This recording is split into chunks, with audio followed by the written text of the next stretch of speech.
All right, let's jump right into this explainer. Today, we're exploring a foundational right that literally protects your mind, your heart, and your faith. It's something we honestly take for granted all the time, but it's the absolute bedrock of a peaceful, functioning society. We're talking about religious freedom. We'll look at how it started, what it actually protects, and why the intersection of intellect and morality is just so incredibly crucial to our daily lives. Think of this as a journey, tracing both the legal roots and the spiritual wings of our most personal liberties. So, here is our roadmap for today. We're going to breeze right through defining religious freedom, planting seeds of liberty, the First Amendment, court cases and boundaries, true freedom in spirit, and finally, education rooted in morality. Starting right off with Section 1, Defining Religious Freedom, the What of Liberty. What's really fascinating here is the dual nature of this definition. Religious freedom isn't just the ability to go to the church, mosque, or synagogue of your choosing. I mean, it is that. But it's also the fundamental right to choose not to worship at all. It acts like this massive shield, actively preventing the government from stepping in and asserting control over your personal faith.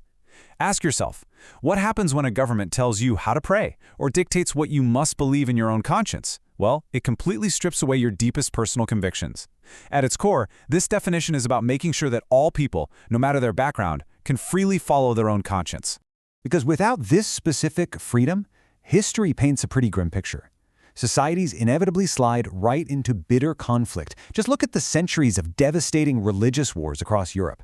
The ability for people of vastly different beliefs to live together peacefully and actually contribute to a diverse society hinges entirely on this freedom. It's the ultimate release valve that stops ideological differences from turning into all-out societal warfare. Moving right along to Section 2, Planting Seeds of Liberty, Early America. Notice the stark contrast between these two very different colonial approaches. In early America, you had places like colonial Massachusetts. They essentially brought their old world problems right over with them by limiting freedom and enforcing one official religion.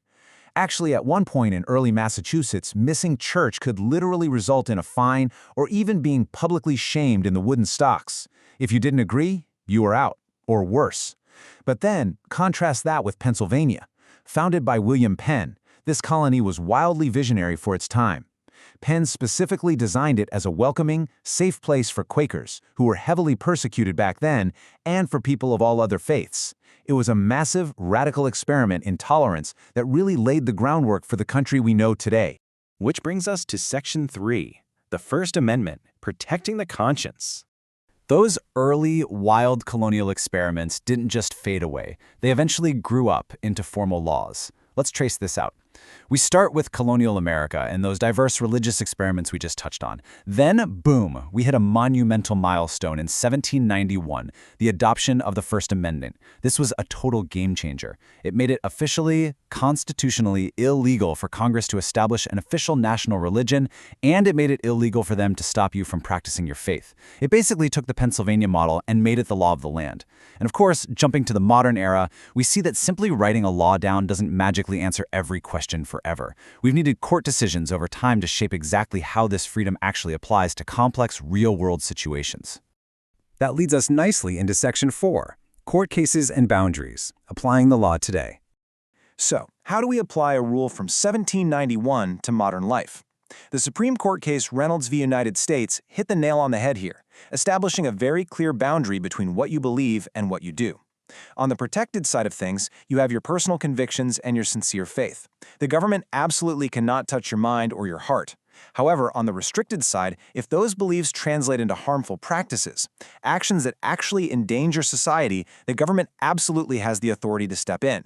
Your right to practice your religion stops the exact second it causes tangible harm to the community. It's a delicate balance for sure, but a completely necessary one to keep society safe. Now for Section 5, True Freedom in Spirit, the Biblical Perspective. The source material we're exploring grounds this whole concept in 2 Corinthians 3:17. Now the Lord is the Spirit, and where the Spirit of the Lord is, there is freedom. From this biblical perspective, true freedom isn't just a government policy written on a piece of paper. It is fundamentally tied to the Spirit. While legal freedom is amazing because it protects the conscience so people can worship sincerely without government control, the source emphasizes that genuine internal freedom is inherently spiritual. And because that freedom is viewed as a gift, the source material points out that it comes with immense responsibility. From a biblical morality perspective, we are called to use it purposefully. We're supposed to use our freedom to honor God, to respect others, and to actively build peace in a diverse society. It's about living with both faith and responsibility. It's not just about demanding your own rights. It's about fostering an environment where absolutely everyone can live peacefully together. Finally, Section 6, Education Rooted in Morality, the HeroesMart Philosophy. The HeroesMart Academy Godly Learners series intertwines biblical morality directly with education. And these 3 steps show us exactly why. Step 1 is gaining that intellectual education, learning all about the history of William Penn, the First Amendment, the Supreme Court cases. But Step 2 is where it gets real, anchoring that knowledge in biblical morality. Why? Because as their philosophy states, education without morality is just going to hurt you. Step 3 is the ultimate goal here. Avoiding smart but painful choices. Think about it. What is the point of being incredibly smart and highly educated if you just keep making bad, immoral choices that cause pain to yourself and everyone around you? Intellect without a moral compass is basically like a massive, powerful ship without a rudder. The reward for combining these 2 things, according to Romans 8:6-7, is profound. It promises peace of mind to everyone who keeps his or her mind spiritual.